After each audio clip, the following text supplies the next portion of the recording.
Setelah kehancuran kaum Ad, bumi kembali dihuni oleh keturunan Sam, putra Nabi Nuh alaihi salam.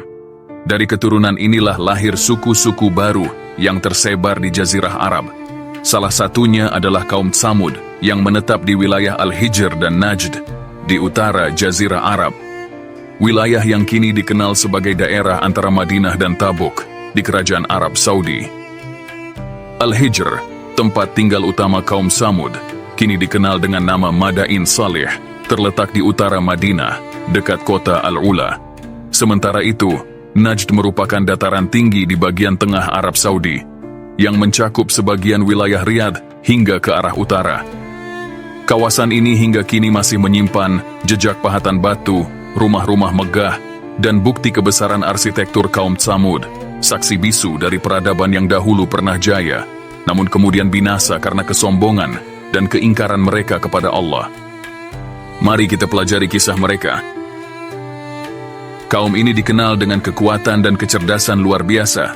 Mereka ahli menebang dan memahat batu, membangun rumah megah di tebing-tebing batu, menjadikan tempat tinggal mereka tampak kokoh dan menakjubkan. Kemakmuran dan keahlian itu membuat mereka hidup dalam peradaban tinggi, namun sayangnya, ketinggian peradaban tidak sejalan dengan ketinggian iman. Seiring berjalannya waktu, mereka menjadi sombong, lupa akan asal-usul mereka, dan mulai menyembah berhala, meski Allah telah menurunkan banyak petunjuk melalui para rasulnya. Kesombongan itu mengulang kisah kelam kaum Ad sebelumnya. Merasa diri paling kuat, menolak peringatan, dan menyepelekan dakwah para nabi. Maka Allah mengutus kepada mereka Nabi Soleh alaihi salam, seorang rasul yang penuh kelembutan dan kebijaksanaan. Beliau menyeru kaumnya agar kembali kepada tauhid, meninggalkan penyembahan berhala, dan menegakkan keadilan. Dalam perjalanan dakwahnya, Nabi Soleh alaihi salam senantiasa menyeru kaumnya dengan penuh kelembutan dan kasih sayang. Beliau mengingatkan mereka agar tidak menentang risalah yang dibawanya, serta mengajak mereka untuk beriman kepada Allah, Tuhan yang telah melimpahkan kepada mereka rezeki yang luas, tanah yang subur, dan kehidupan yang makmur. Dengan tutur yang lembut, beliau berkata bahwa semua kenikmatan yang mereka nikmati adalah karunia dari Allah, bukan hasil kehebatan manusia. Karena itu, hendaknya mereka bersyukur dan tidak berpaling dari Sang Pemberi nikmat. Beliau juga memperingatkan mereka tentang kisah-kisah kaum terdahulu yang dibinasakan Allah karena kesombongan dan penolakannya terhadap para rasul. Kaum Nuh, kaum Ad, dan bangsa-bangsa sebelumnya dijadikan pelajaran agar manusia sadar bahwa kekuatan dan kemakmuran tidak akan berguna jika hati berpaling dari iman. Namun, nasihat itu disampaikan Nabi Soleh dengan penuh ketulusan. Ia berbicara bukan sebagai orang asing, melainkan sebagai seorang dari kalangan mereka sendiri, yang mencintai kaumnya dan menginginkan keselamatan mereka. Dengan kasih dan hikmah beliau berkata, "Wahai kaumku, sembahlah Allah, Tuhan yang menciptakan kalian dari bumi, dan janganlah kalian menyekutukannya.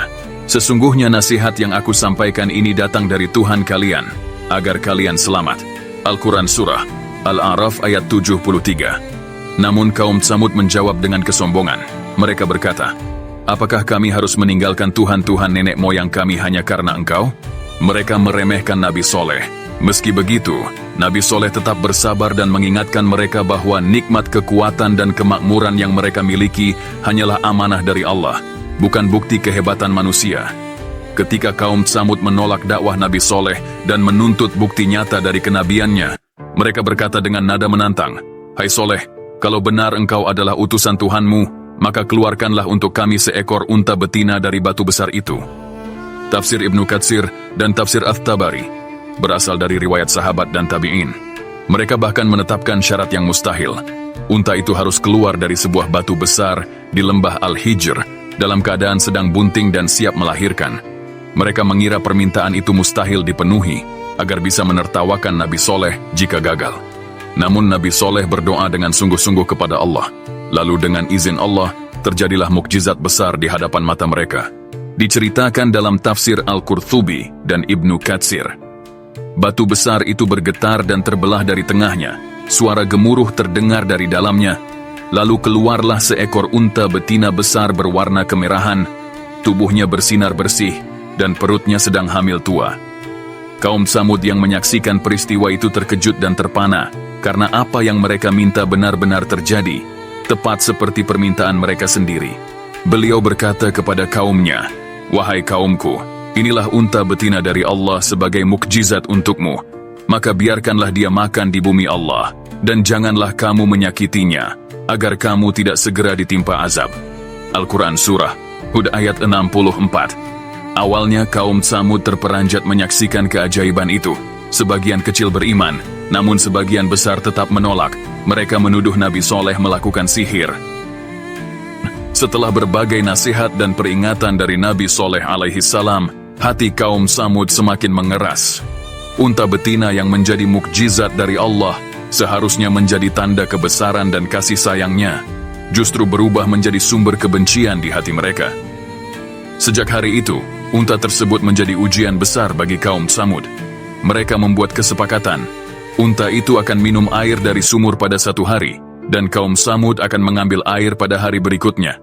Ketika tiba giliran unta, ia akan minum dari sumur hingga puas. Dan pada hari itu, Allah memberkahi kaum Tsamud dengan susu dari unta tersebut. Cukup untuk seluruh penduduk negeri, sebagai tanda rahmat yang seharusnya mereka syukuri. Namun sebagian dari mereka justru merasa terganggu dengan kehadiran unta itu. Mereka menganggapnya sebagai ancaman terhadap kekuasaan, kebanggaan, dan kepercayaan lama yang mereka warisi dari nenek moyang. Maka mulai muncul bisikan-bisikan jahat di antara para pemuka Tsamud, hingga akhirnya mereka bersekongkol untuk membunuh unta mukjizat tersebut. Suatu hari, mereka bermusyawarah. Sebagian berkata, selama unta itu hidup, dakwah Soleh akan terus kuat. Kita harus menyingkirkannya. Maka mereka pun bersekongkol. 9 orang pemuka Tsamud, yang dikenal sebagai pembuat kerusakan di negeri itu, merencanakan kejahatan besar. Allah menggambarkan mereka dalam Al-Quran, dan adalah di kota itu 9 orang laki-laki yang membuat kerusakan di muka bumi, dan tidak melakukan perbaikan. Surah An-Naml 27 ayat 48. Dari persekongkolan itu, terpilihlah seorang lelaki durhaka bernama Qidar bin Salif, yang dikenal paling kuat dan paling bengis di antara mereka. Dialah yang akhirnya melaksanakan pembunuhan itu dengan tangannya sendiri. Sebagaimana firman Allah, maka mereka memanggil kawannya, lalu ia menangkap unta itu dan menyembelihnya. Al-Quran Surah Asy-Syams ayat 12 hingga 14. Mendengar kabar itu, Nabi Soleh alaihi salam terdiam dalam kesedihan yang mendalam. Beliau menatap kaumnya dengan mata penuh duka dan berkata, "Wahai kaumku, bertobatlah kepada Allah. Kalian telah mendustakan dan melampaui batas. Jika kalian tidak berhenti, azab Allah akan segera menimpa." Al-Quran Surah Al-A'raf ayat 77 dan 78. Namun mereka justru menantang dengan congkak. "Datangkanlah azab yang engkau ancamkan itu, wahai Soleh, jika engkau benar-benar seorang Rasul." Nabi Soleh pun berpaling dari mereka sambil berkata dengan pilu, "Wahai kaumku, sungguh aku telah menyampaikan amanat Tuhanku kepadamu, dan aku telah menasihatimu, tetapi kamu tidak menyukai orang yang memberi nasihat." Al-Quran Surah Hud ayat 62. Maka Allah menurunkan tanda-tanda kehancuran mereka. Dikisahkan dalam sebagian riwayat tafsir, pada hari pertama, wajah kaum Tsamud berubah menjadi kuning. Di hari kedua, berubah menjadi merah darah. Di hari ketiga, menjadi hitam legam. Dan pada hari keempat, datanglah azab yang dijanjikan. Suara keras mengguntur dari langit, disertai gempa bumi yang dahsyat, menghancurkan seluruh negeri mereka. Maka mereka dibinasakan oleh suara keras yang mengguntur, lalu jadilah mereka mayat-mayat bergelimpangan di tempat tinggal mereka. Al-Quran Surah Hud ayat 67 dan 68. Peradaban yang megah itu hancur dalam sekejap. Rumah-rumah di tebing yang mereka banggakan menjadi reruntuhan sunyi. Nabi Soleh dan orang-orang beriman telah lebih dulu meninggalkan negeri itu, diselamatkan oleh Allah. Sedangkan kaum yang kafir binasa seluruhnya. Tak ada yang tersisa kecuali orang-orang beriman yang mengikuti Nabi Soleh. Saudaraku, kisah Nabi Soleh dan kaum Tsamud bukan sekadar kisah masa lalu. Ia adalah peringatan abadi tentang bagaimana kesombongan dan penolakan terhadap kebenaran dapat menghancurkan peradaban. Kaum Tsamud hidup makmur, cerdas, dan kuat. Namun kekuatan tanpa iman hanyalah kesia-siaan. Mereka dibinasakan bukan karena lemahnya tubuh, melainkan karena kerasnya hati.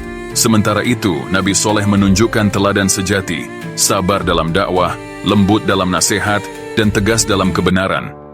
Beliau mengajarkan kita bahwa keselamatan tidak datang dari harta, kekuasaan, atau kebanggaan, melainkan dari ketundukan dan keimanan kepada Allah.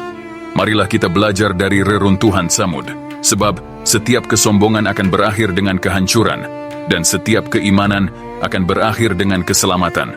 Maka marilah kita menundukkan hati, memohon kepada Allah, agar kisah ini menjadi pelita bagi perjalanan hidup kita. Ya Allah, ajarilah kami apa yang bermanfaat bagi kami, dan berilah manfaat dari ilmu yang telah Engkau ajarkan. Jadikan hati kami lembut menerima peringatan, dan jangan Engkau jadikan kami seperti kaum yang keras kepala dan sombong. Wahai Allah yang Maha Pengasih, teguhkan iman kami di atas kebenaran, jauhkan kami dari kesombongan dan kufur nikmat, dan jadikan kisah Nabi Soleh dan kaum Tsamud ini pelajaran yang menumbuhkan rasa takut dan cinta kepadamu. Amin ya Rabbal Alamin.